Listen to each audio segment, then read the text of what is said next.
What is going on, nerds and nerdettes? It's your boy, Stevie B. It is 3:30 in the morning on a Monday, Labor Day. Happy Labor Day to everybody. I hope you had a great weekend and hope you did something fun, a little lake action maybe, a little grilling out. I did none of the above. My only venture was Mexican food and Walmart.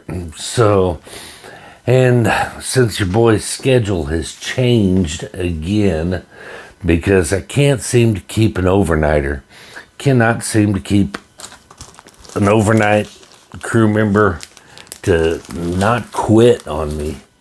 And they haven't, this one lasted maybe a little over a month before he quit. And it's not a hard job, but man, just can't seem to keep people. I think we've gone through 6 or more in just the last year, just this year.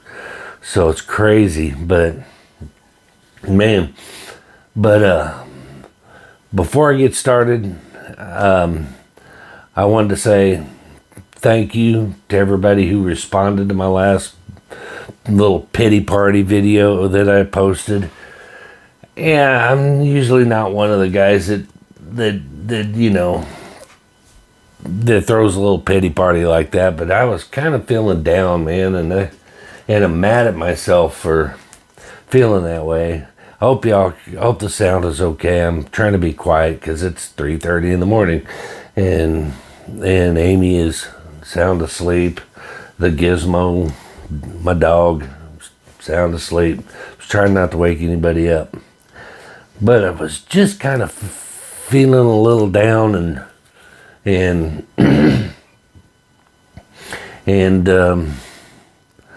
was just wondering about what the fate of my channel was going to be. And I've said it before and I'll say it again. I don't do this channel.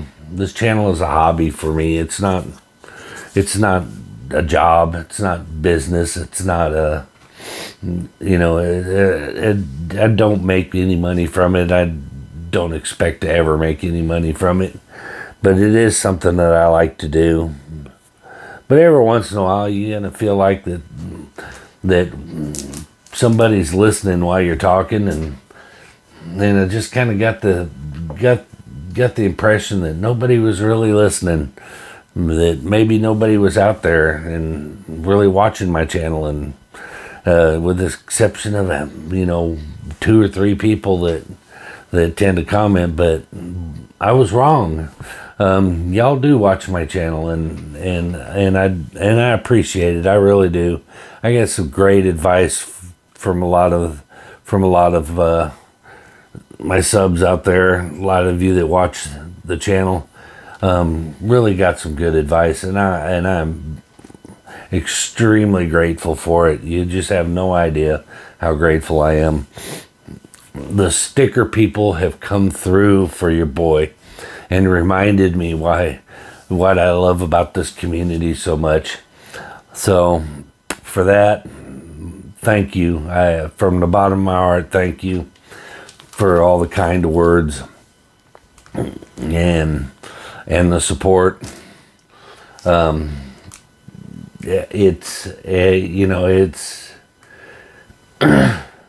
It just amazes me how anyone could think that kind of support for a smaller channels is a bad thing. So that's kind of why I went off on old Sucky Duck a little bit.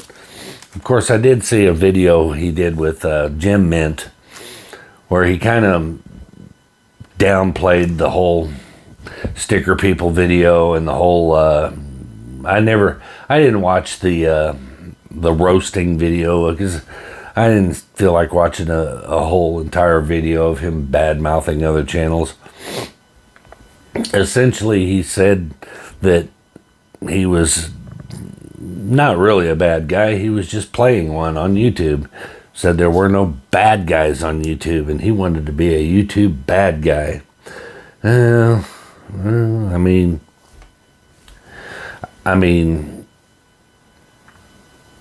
if that's your thing, that's what you want to do there, Sucky Duck, then You succeeded.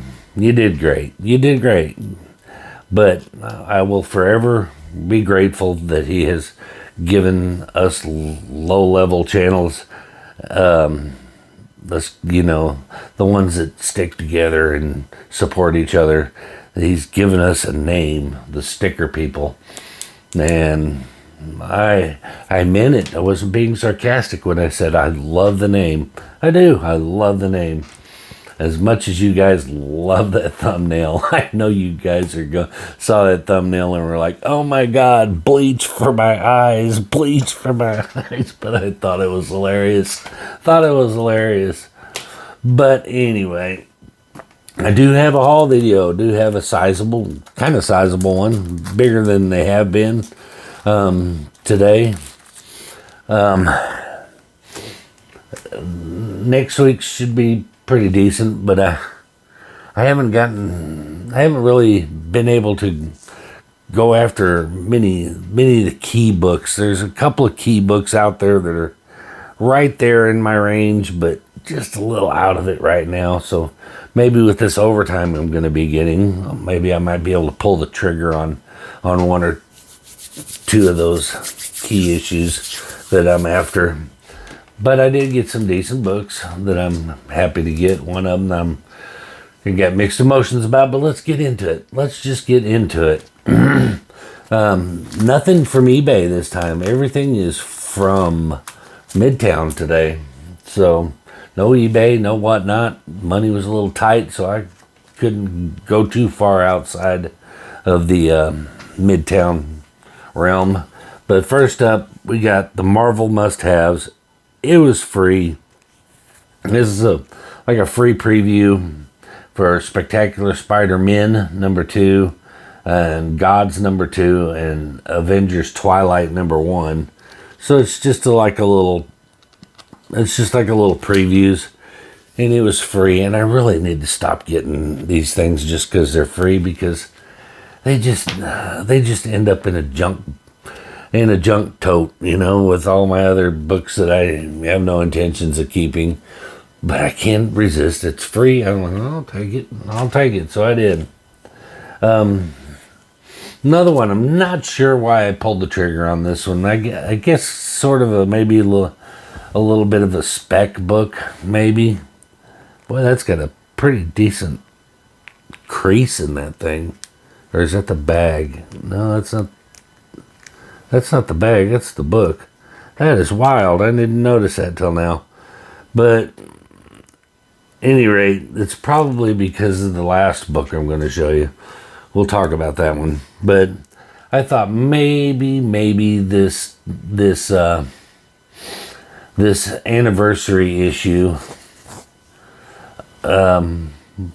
might carry a little weight at some point. But I have the original, but it's Transformers #1, and is this the 20th anniversary special? I can't remember. Y'all probably screaming at me and watching the video screen. 40th anniversary, my bad. 40th anniversary of Transformers #1. And like I said, I do have the original of that in pretty good condition.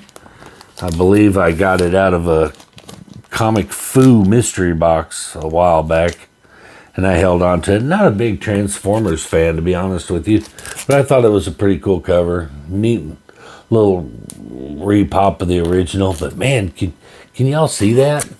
Midtown kind of did me dirty here. Let me see if I can get it in here. See if you can even see it on here. There it is. Can you see it right there? Look at that. Look at that. Right in the glare. It's like a little subscription crease or something. But I think I might know what caused it. I can get it on there. I think y'all saw it, didn't you? There, you can see it right there at the UPC symbol. Yeah. But that thing goes all the way down. Look at that. There you go. all the way down the freaking spine of the book, man. That's terrible. If it blows up and becomes $1,000 book, I might press it. Who knows? But anyway. Now this one I got because I'm just a fan of the character. And it's kind of a little soft spec book, but it's Chasm, Curse of Cain, #1. But it's Ben Reilly. As you all may know, I have spec'd on Ben Reilly for quite a long time, and I pulled the trigger and got, I don't know if you can see it on my back wall or not. Right there, yeah. The first appearance of Ben Reilly. Here. Yeah, right there on the bottom shelf. Ooh, I'm getting there. Here, this one. But the first appearance of Ben Reilly, who, if you don't know, which I'm sure you do, ends up becoming, he's the clone of Peter Parker, and ends up becoming the Scarlet Spider, which is a character I'm dying to see a live action version of, and then ends up becoming Chasm. So kind of a soft spec. I'm thinking that if they're going to give Chasm a 4-issue, I think it's a 4-issue mini series, that maybe they have some plans for this character. But Ben Reilly just keeps coming back. There are some speculations that Nicolas Cage could be portraying a version of Ben Reilly in the Spider-Man Noir series. So there's that. And I'm going to butcher this name, but I also got Marvel's 85th anniversary special. It's a first appearance. Here we go. Tokan Sukigage. See if you can do better. But anyway, it's a minor key, but 85th anniversary. I dug the cover.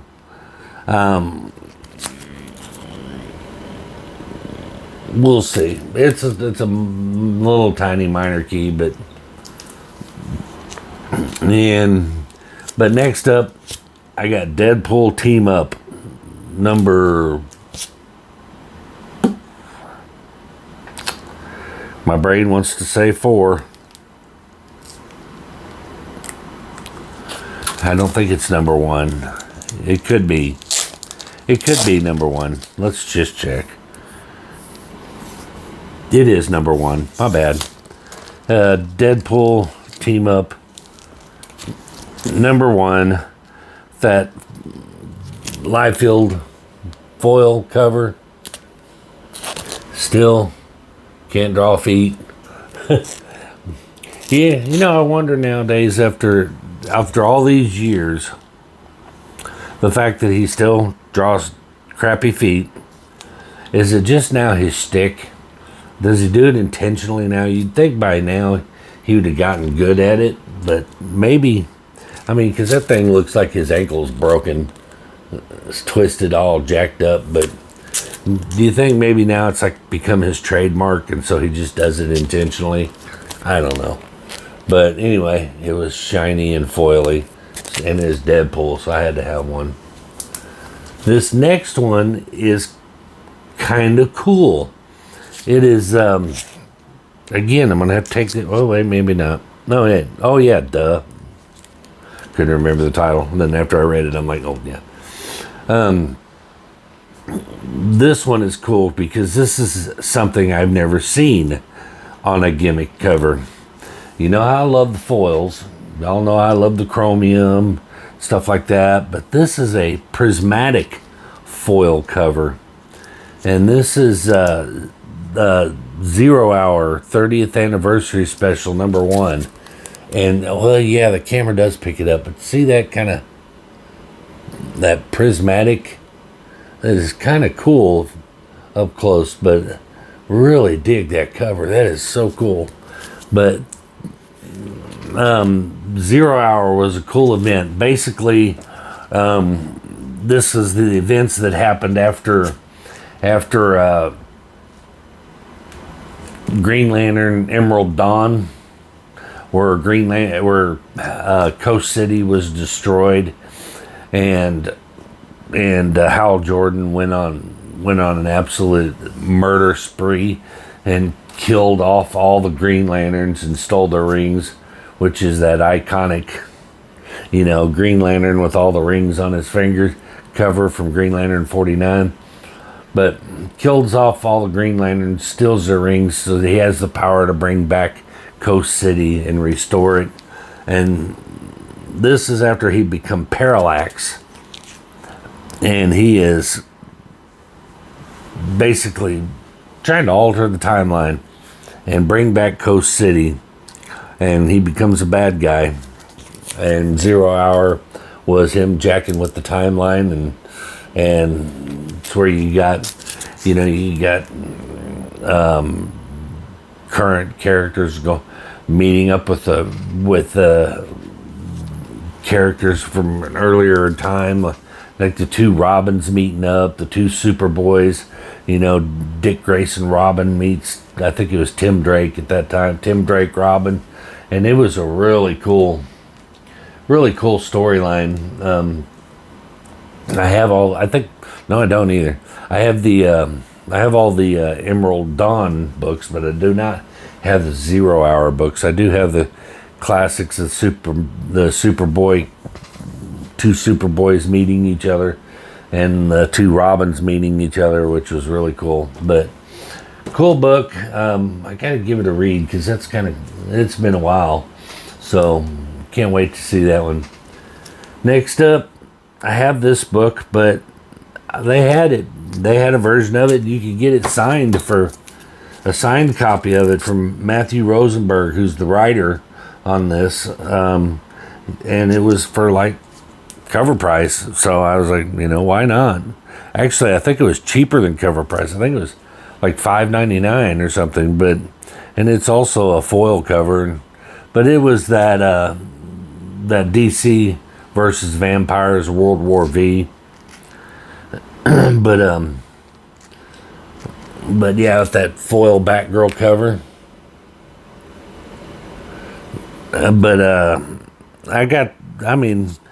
Matthew Smith, there's this signature is kind of a remark, or Matthew Rosenberg.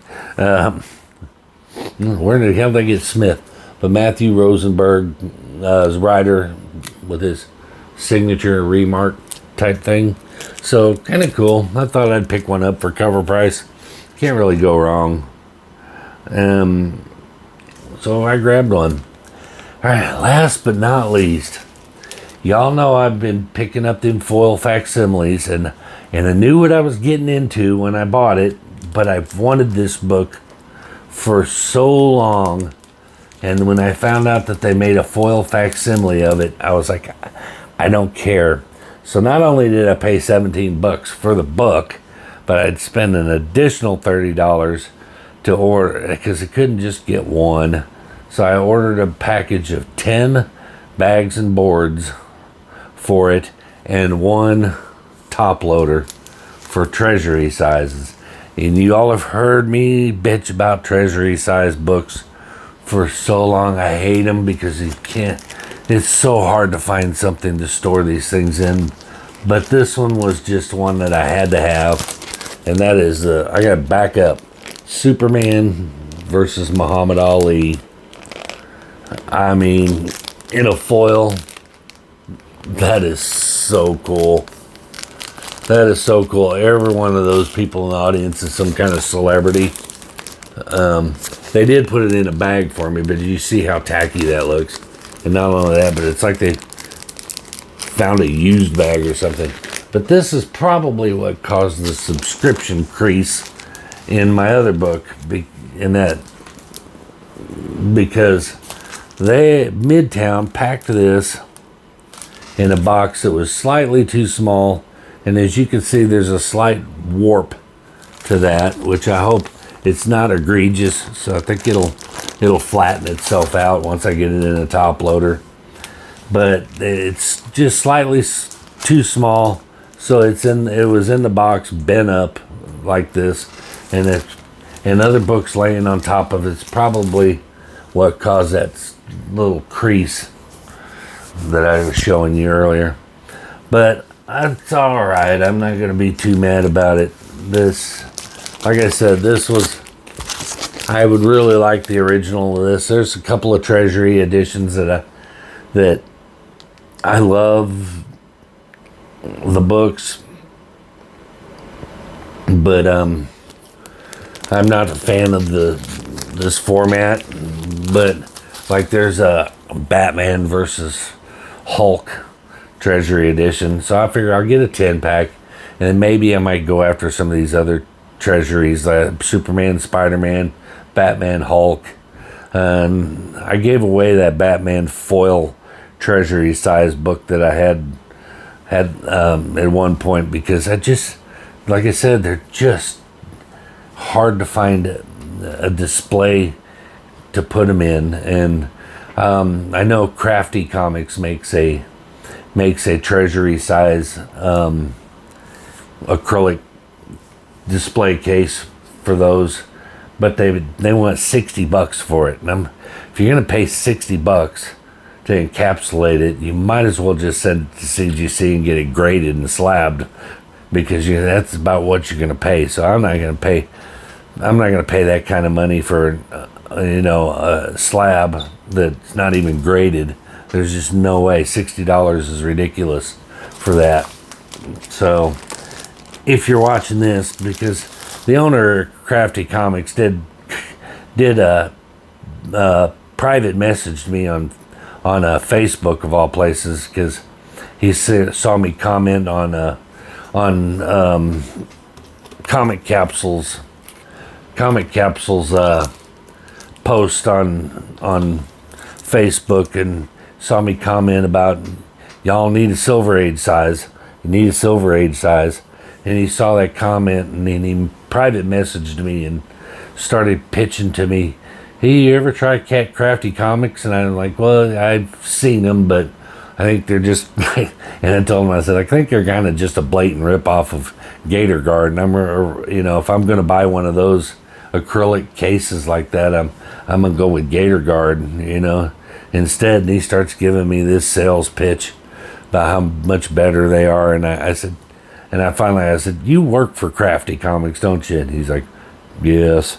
And I was like, really, dude? I said, okay, well, if I ever decide I want to try them, I'll try them. But, he said, oh, I'm sorry to bother you. And I was like, you're fine, but really? Are they hurting that bad for business that they're going to private message me on Facebook or what's going on there? But $60 for one display case or display for a Treasury is ridiculously high. Like I said, I can get it graded for less than that, I think. I don't know. I don't grade comics, so maybe I'm wrong. Maybe it costs more to grade a Treasury edition, but still, I'm thinking I could probably get it graded and slabbed for cheaper than $60. So it's not really cost effective. Anyway, I rambled on. Let's see, we did 24 minutes. But anyway, that's my haul. Once again, I can't tell y'all enough how thankful I am that y'all reached out. Some of you in private messages. I know James. But the community, people in the comic book community are dropping like flies. I am extremely sad to see Nick and Dustin close up shop. Two Brothers Comics. That hurts my heart. To me, that was as big a blow. It's not, well, it's up there, it broke my heart to see Wink shut it down. It broke my heart to see Foo shut it down. It seems like my favorite channels are closing up shop, and they were doing well. So I don't know. Maybe maybe they're going into the. I know Dustin's doing the cleaning and pressing, so maybe they're going into that business, or I don't know. But if y'all, but I mean, Nick, Dustin, if y'all are watching, if y'all still watch my videos, I don't know if they do or not. That one cuts deep. I hate to see you guys go. I hate to see James, Warlord James. I hate to see you shut your channel down. I hated that. There's a bunch of people out there that I haven't seen. I've seen make any content that are just closing up shop. I know life gets in the way, and sometimes, you know, you got to do what you got to do. I was on the verge of it. I was on the verge, and there may come a day when I have to shut this one down. If I do, it'll probably be for financial reasons. You know, there's some, you know, the world is an unstable place, and your life can change like that with the loss of a job, or when your financial situation can change in an instant. So, but I'll ride this ride as long as I can. Now that I know that y'all are watching, and it never occurred to me that, you know, some people watch on their TV and that's why they can't drop comments or nothing, but you can still hit that like button. Hit that like button. But I do appreciate that there is people out there that still watch and still dig my content. You know, it means a lot to me. But that being said, that is going to do it for this haul video. If you wouldn't mind, do all those YouTube things that we love for you to do. Like, subscribe, comment, and share. And we will see you all in the next one. Peace.